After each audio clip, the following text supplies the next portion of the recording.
Hey, this is Anney. And Samantha. And welcome to Stuff I Never Told You, a production of iHeartRadio.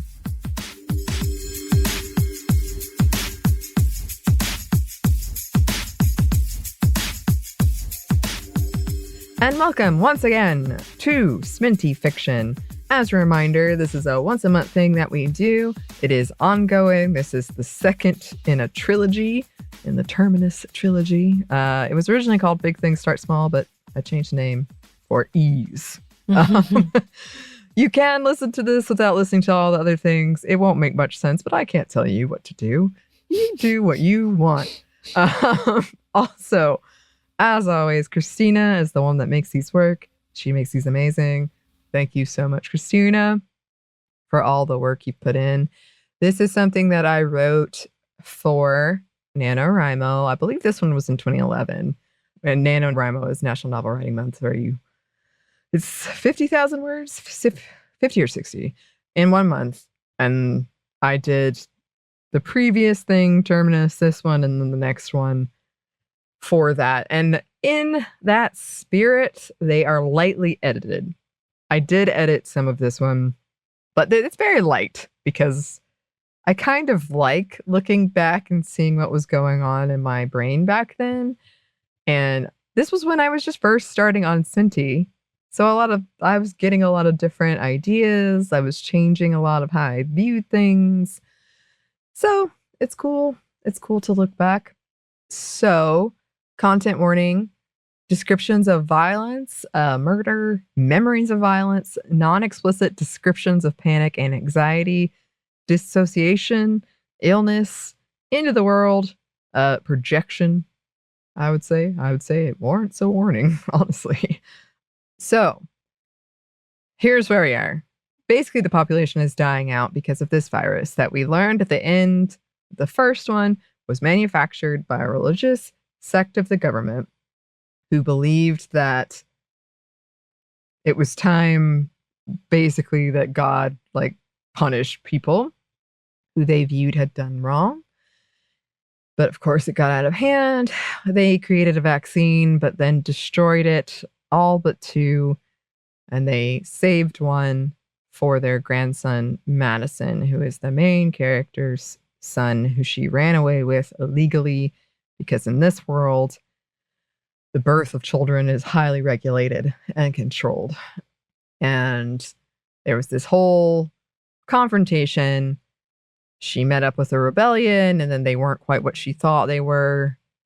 Tilda was able to broadcast this message about what had happened through the broken network across the US. And then they're on the run, and they've been pursued by people ever since. And in the last chapter, they were attacked by 2 men who basically seemed to be running their own town. And Tilda killed them, and Madison helped kill them. And so they're dealing with the fallout of that. That is where we are. This chapter, like most chapters, I'm so bad at length. It got split up. So this first chapter is very introspective. And then in the next one, if you want a teaser, there's a lot of drama and bad acting on my part, I think. Come for that, if nothing else. Even better. Yeah. But all right, let us get into the fiction.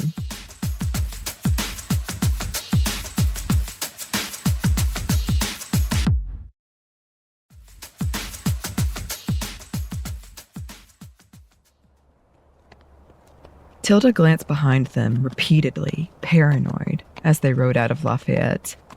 They navigated through a maze of abandoned cars, some with plants and trees growing out of them, Tilda terrified to slow, that she'd look behind her and there would be an army of righteous Ellises and Jakes chasing after them, vengeful and hungry for their blood. It took a gust of cold wind for her to realize that tears were silently streaming down her face, icy against her cheeks. And Madison was shuddering against her, sobbing wildly. She didn't slow down until Scout's pace faltered, pushed to her limit. Tilda allowed it, unsure how to approach Madison's harsh weeping when she felt so undone herself. like coming unstuck. The next town they came upon was, in a horrible irony, called Ellistown. She pushed Scout as far as she would go until she was down to a trot as they passed through the dilapidated town that shared the name of their attacker, not stopping, even though Scout panted and Tilda's throat seared with each gasping breath, air whistling as she drug it into her lungs. Once Ellistown was sufficiently behind them, Scout now barely able to muster an amble, Tilda used the reins to guide her off the road and down a short ditch and into the cover of the trees, coming to a stop next to a small stream. Tilda practically fell off Scout's back, one leg crossing in front of the other as she fought to maintain her balance. Madison had his face pressed into Scout's mane. Tilda gave him a moment before intoning his name, holding her hands out for him. He ignored her at first, but then raised tortured eyes to hers, wanting to understand, needing safety and comfort. He took Tilda's hands and hopped down. If not for Tilda's grip, he would have fallen to his knees. Gingerly, she wrapped her arms around his trembling body, and they sunk to the forest floor, both crying quietly. Scout collapsed heavily to her hind legs, drinking thirstily from the stream, but all of that fell away until there was just her son in her arms. Her son, hurt and sobbing. She hugged him more tightly, her distress making it even more difficult to breathe. She felt so weak and sore and exposed. She fell back onto the snowy forest floor bonelessly, and Madison followed, his face buried in the crook of her neck, laying half atop her chest. Tilda stared at the gray sky until it filled her vision and became her world, one hand bracing Madison's neck and the other pressed against his back. Water soaked through her hair. Her skin was painfully dry with the cold and remnants of tears. An image flashed in her head, the look in Ellis's eyes as he was choking the life out of her, and she bolted upright, gasping and startling Madison. She pressed her hand against her chest, willing the image away until it was dregs at the frayed edges of her mind, waiting to reform when she let her guard down. The rifle felt heavy against her back. Even though she was cold, she was too tired to stand. She slipped off her pack and clumsily unzipped its front pocket and pulled out a bottle of water, desperately twisting at the cap, her muscles screaming in protest, her fingers shaking but to no avail. She could have cried again with frustration. Gently, Madison popped the bottle from her hand and twisted the cap off for her, handing it back to Tilda. Her throat tightened at the look on his face, but she bit her emotions back, taking a careful swig of water, wincing as the cold liquid blazed down her throat. Madison took a bottle of his own, sipping at it, his eyes never leaving Tilda, who shied away from the scrutiny. They sipped their water each slowly, Tilda grimacing at the contact with the bruised tissue of her throat, contemplating and trying not to. She had added a new layer, like a ring of a tree formed by an earthquake. If people dissected her, sliced her in half, and could see the rings made by her life, this event would have formed one born of trauma. Or maybe she had lost a layer, shed it like skin she'd outgrown, leaving her new skin raw and red and painful and itchy, too tight and too thin. But it would harden, because she'd lost soft edges and baby skin. Calluses would grow in its place. She would never be the same person. She could never go back to what she was only a few hours earlier. She mourned that person like a lost sister, someone she so envied. And the fact that her son had seen her murder two men made her feel even more exposed and ugly, like a festering wound you wanted to look away from but couldn't. So disgusting and vivid in its awfulness that even when you found the will to look away, acid bubbling in your throat and a sour taste in your mouth, the image lingered, burnt into your retina. When she'd shot the man in Chicago, she and Madison, she believed, had been able to convince herself that the man had survived. It had happened so quickly, with minimal blood and fuss. He hadn't even made a sound. The killing of Ellis and Jake had been a much more brutal and violent act, long and messy, bringing to light a part of Tilda that normally lived in the darkness, something hideous and sickening. She'd heard them die, choking and gasping for breath, agonized. She'd felt Ellis die, the sensation of the blade sliding into his side, tingling in her fingers, seeing the blank emptiness left behind in Jake's eyes after he'd gone. And Madison. Had Madison lost a lair too? Of course he had. He had no choice but to play a role as well, jabbing the little pocket knife in Ellis's back as he watched the man strangle his mother. This would haunt his dreams. He'd look at her and he'd see her stabbing Ellis, once in the back and again in the side. He'd always know that side of Tilda existed. He'd never feel safe with her as he once had. Her water finished, Tilda looked at her gloves, shivering at the dried blood hardening around the fingers. Gingerly, she inspected her throat, hissing at the swollen flesh. She touched her face. It was puffy and swollen, hot even through her covered fingers. Madison watched her every move, his eyes wide and bright and blue and shining. Tilda felt a surge of rage at Ellis and Jake for putting them in this situation, for threatening them, for what they had planned for her, and especially what they had planned for Madison, for ripping the fabric of their already worn lives, but it was quickly dovetailed with grief. This world had made monsters of all of them. Tilda knew they needed to talk about the events that had just unfolded, but she had no idea how to broach the topic. She was afraid of the look she'd find in Madison's eyes, of what he'd say, that he'd condemn her, and what could she say in response? Nevertheless, she was an adult and his mother, and if they were each other's anchors, the only other person in this lonely, lonely world, she couldn't afford for their relationship to drift apart and disintegrate. But she didn't have it in her to do it right now. She was ground down and immaterial and weak, unformed like smoke. And they were quickly losing the light. Ellis was correct about that. They needed to find somewhere, as much out of the way as possible, to stay for the night. Judging by Scout's countenance, she didn't have much more left in her to get them much farther. Tilda took a moment to gather her thoughts and formulate the rough sketch of a plan. They'd find somewhere, and then they'd talk. She promised herself she would not back out. She would face what she'd done and allow Madison to judge her actions as he saw fit. She'd given him the tools. Now she'd give him the truth and hopefully the comfort he needed. First, they had to get somewhere. She knew she should be hungry, but the thought of eating made the heavy water curdling in her stomach churn. Clearing her throat painfully, she ground out in a raspy voice filled with scratches. "You hungry?" Madison shook his head, his breath catching. He broke her gaze, hunching his shoulders and hugging himself around the waist. Tilda's heart twisted.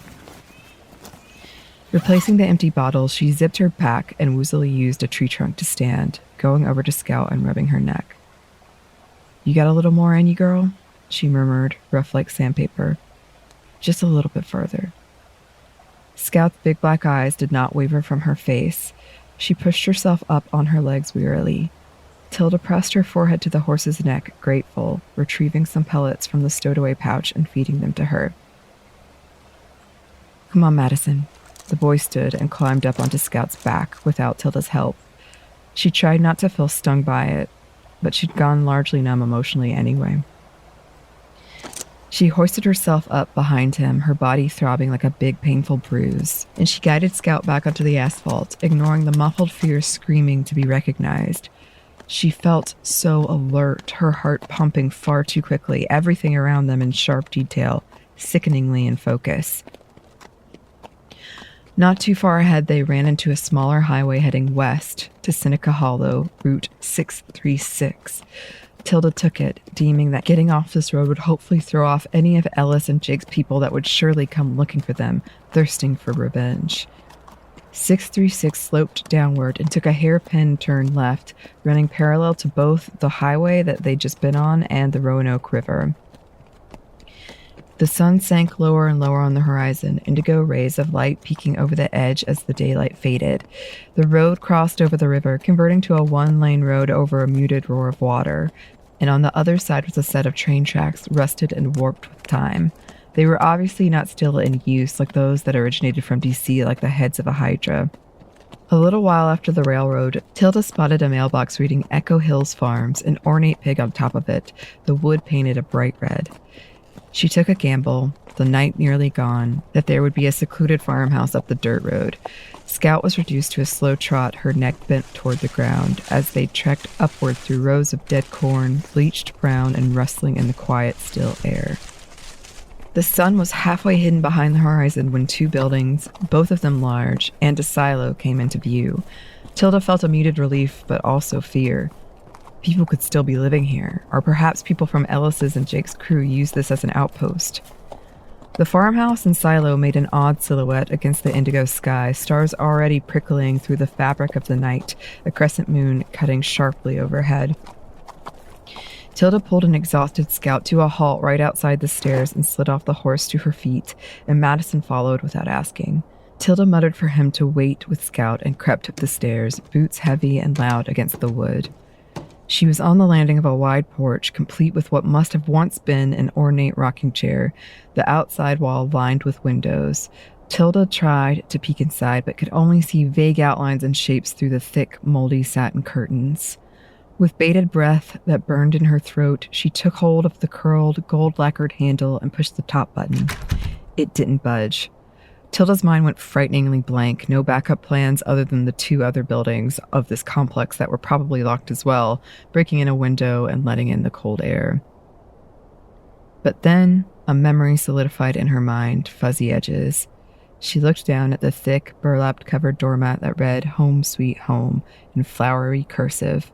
She bent down and reached beneath it, her hand running against the small plastic rectangle she'd been hoping for, but didn't imagine she'd really find.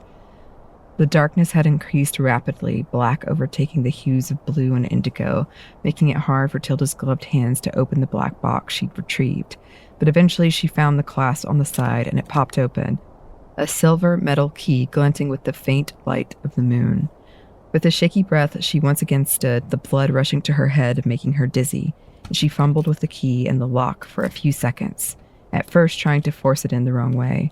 She flipped it over and slid it home with the satisfying click and crunch of tumblers, twisting it left, and the door cracked open. Nervously, she pushed the stained glass door all the way ajar, tensing at the squeaking creak of the hinges.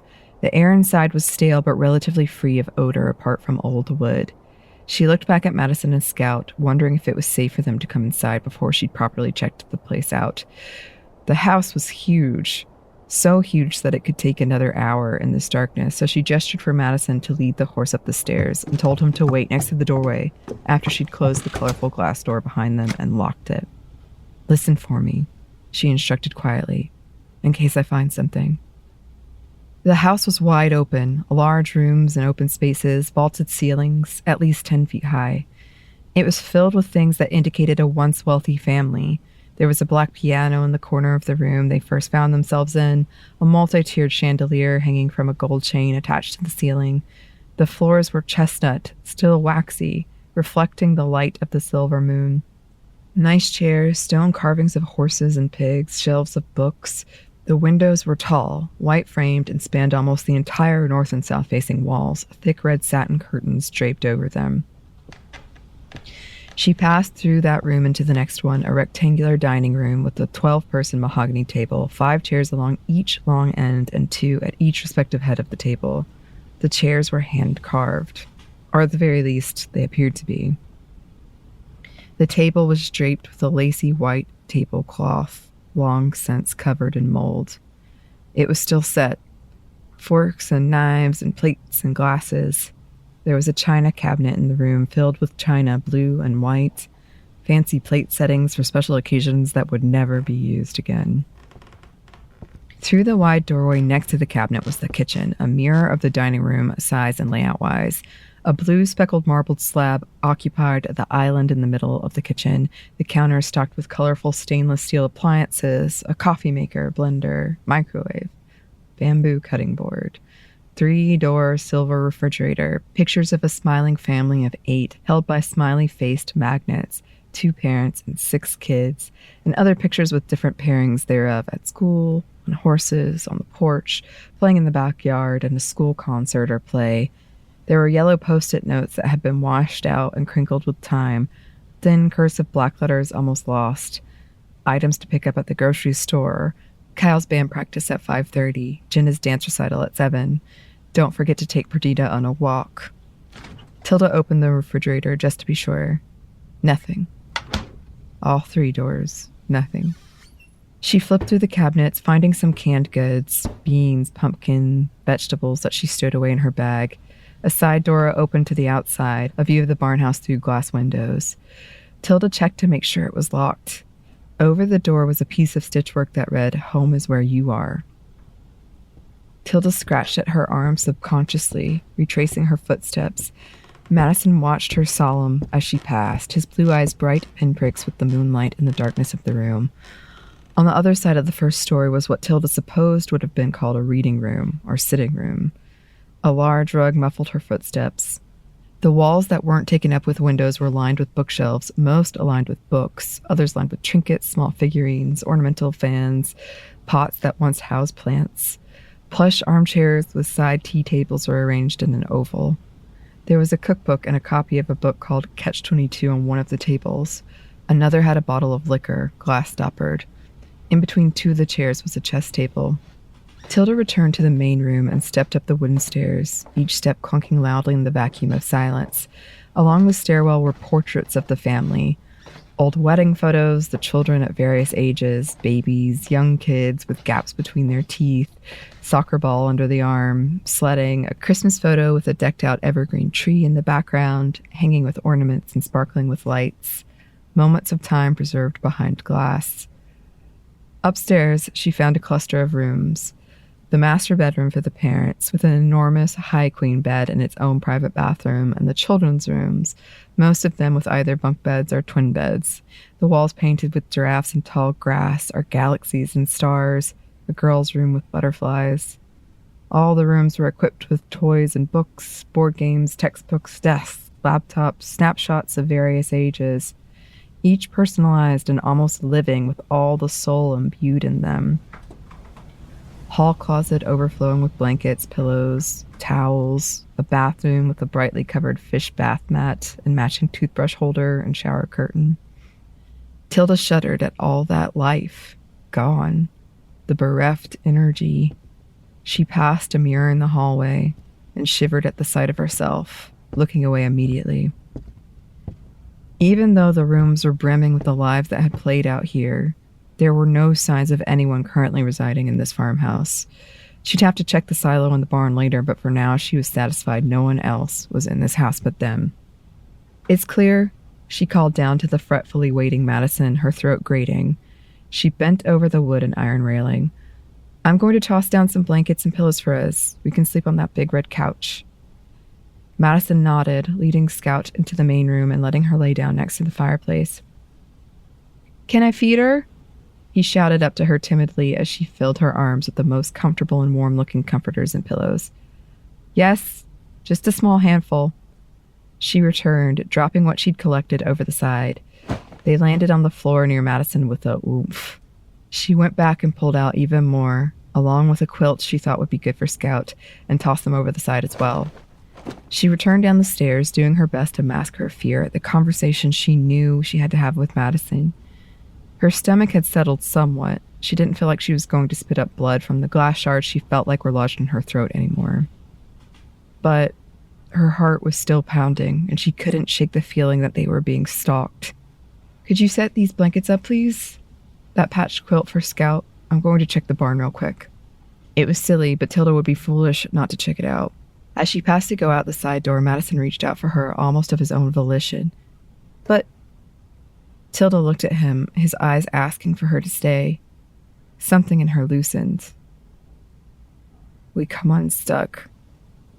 She'd read that somewhere once. "I'll be all right.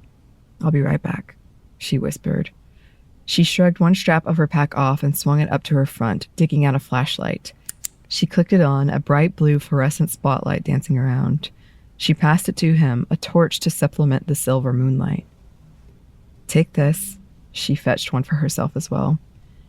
Madison took it, clutching it to his chest, and swallowed, his gaze searching. "You're hurt." "I'll just be a minute." Reluctantly, Madison released his clutch on her jacket, and she just as reluctantly turned away and passed back through the kitchen, and out the door.